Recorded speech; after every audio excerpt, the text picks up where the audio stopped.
लोकलमधील माणुसकीचा मृत्यू. मुंबई 17 डिसेंबर. दर महिन्यात मुंबई लोकलच्या बाबतीमध्ये काही बातम्या सातत्याने येत असतात. त्यामध्ये लोकलमधून पडून मृत्यू, लोकलमधून पडून प्रवासी जखमी या विषयाच्या बातम्या अधिकच असतात. प्रत्येक माध्यमातून बातमी वेगवेगळ्या पद्धतीने सादर केली जाते. पण मुंबई लोकल आणि प्रवाशांचा मृत्यू हा विषय मात्र नेहमीचाच झाला आहे. इतका नेहमीचा की तर म्हणलो अशा बातम्या ढाचासुद्धा माध्यमाकडे तयार असेल. तसंच आपल्या सामान्य जनतेचे सुद्धा होऊ लागलं आहे. अशा बातम्या आल्या की वाचणं, हळहळ करणं, श्रद्धांजली वाहणे, आपल्या ओळखीचे जवळचे नाही ना याची खात्री करून झाली की एक दीर्घ श्वास टाकून पुढे आयुष्य चालू ठेवणं हेही नेहमीचंच झालं आहे. यामध्ये जनतेचे काही चूक आहे असंही म्हणता येणार नाही. याच कारण मुंबई जनतेच्या आयुष्याचे ध्येयच आहे वेग आणि आपापलं काम.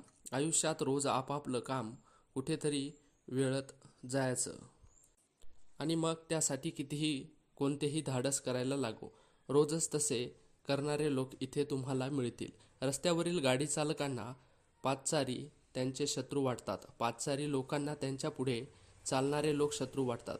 प्रत्येकाला फक्त आधी जाण्याची घाई. जसे रस्त्याने तसेच लोकल ट्रेनचेही आहे. सगळ्यात प्रथम ट्रेनमध्ये चढण्यासाठी लोटालोटी, मग ट्रेनमध्ये जागा मिळण्याची धाडस. ज्यांना बसायला जागा चिघळल्या गेल्या आहेत, सगळी वाट लागून गेली आहे आणि परिस्थिती इतकी हाताबाहेर गेली आहे की त्यावर उपाययोजना करणं आपण सोडून बसलो आहोत. गर्दीशी स्पर्धा करता करता इथल्या माणसाला स्वतःचे मोल किंचितही महत्त्वाचे वाटत नाही. आपला जीव आपलाच प्यारा राहिला नाही आणि असला तरी त्यांच्या कोणत्या गरजा पूर्ण करायच्या, कोणत्या नाही याबाबत आपण पुरते गोंधळून गेलो आहोत. आणि या लोंढ्यालोंढाऱ्यांचा प्रश्नांना बगल देण्याचा सोपा उपाय देखील गर्दीने शोधून काढला आहे. तो म्हणजे या गर्दीने सगळ्यामधून आधी माणुसकीलाच संपवून टाकली आहे. माणुसकीला संपल्यामुळे वरच्या परिच्छेदात सांगितलं तो सगळा संघर्ष मुंबई लोकलमधून रोज व्हायला लागला. लाखो लोकांना तो अंगवळणी पडला आणि धडाडत्या ट्रेनमधून गर्दीत माणुसकी गुदमरू लागली. अगदी रोजच्या रोज नोटाने अगदी कोणाकडे विकत जरी तुम्ही मागितलं तरी ही माणुसकी मिळणार नाही. या जीवघेण्या स्पर्धेमुळे प्रत्येक इथल्या माणसामध्ये अहभाव निर्माण होऊन दुःख धरून बसू लागला आणि मग त्यांचं भरणपोषण माणसाकडून सुरू झालं आणि ते पूर्ण करण्याची एक माध्यम म्हणून लोकलचा वापर होऊ लागला. या सर्वांनाच संघर्षाला चिथावणी लोकलमधून मिळत जाते. थोड्या थोड्या कुरबुरी, हे हातपायांवर येणारी भांडणे, उर्मट भाषणे, लाखोल्या वाहने हेही त्याच संघर्षाचे द्योतक ठरतात. या सर्व गोष्टींवर उपाय करायला गेले तरी इथल्या सामान्य जनतेच्या हातात काहीच शिल्लक नाही. काहीच लोकांना करता येणं शक्य नाही.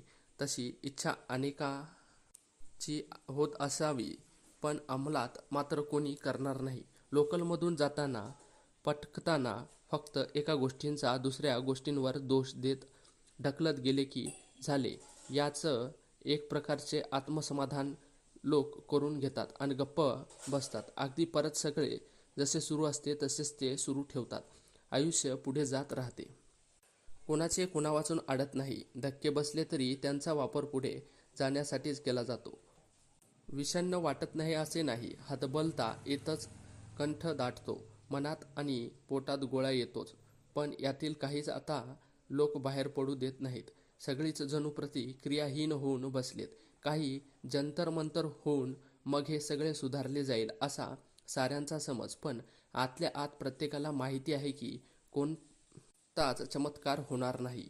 तर या गोष्टींवर फक्त विचार करून नुसतं होणार आहे का, यावर खरोखरच मोठ्या आणि ठोस उपाययोजनांचीच गरज आहे. लोकांनी हट्टाने एकमेकांचा विचार माणुसकीय दृष्टीने कोणातून करायला हवा. प्लॅटफॉर्मवर उभं राहण्यापासून ते इच्छित स्थळी पोहोचण्यापर्यंतचा हा संघर्ष थांबवायला सजगता जागवली पाहिजे.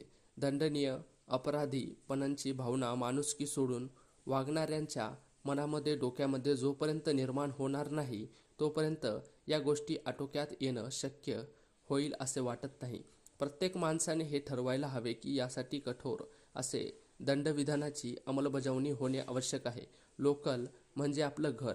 घर कुणीही समजत नाही. याचं कारण आपल्याला घरातील लोकांना कधीकधी कोणी मृत्यू होईल असे वर्तन करेल का? मग तीच भूमिका आपण लोकलमधील प्रवाशांसाठी दाखविली तर यांच्यामुळे आपल्यातून गेलेल्या आणि मेलेल्या माणुसकीचाच कदाचित पुनर्जन्म होईल. अशाच प्रकारे आजची आपली ही कथा इथे समाप्त होते. ही कथा तुम्हाला आवडली असेल तर व्हिडिओला नक्की लाईक करा आणि अशाच प्रकारच्या नवनवीन कथा पाहण्यासाठी आपल्या चॅनेलला मात्र नक्की सबस्क्राईब करा. धन्यवाद.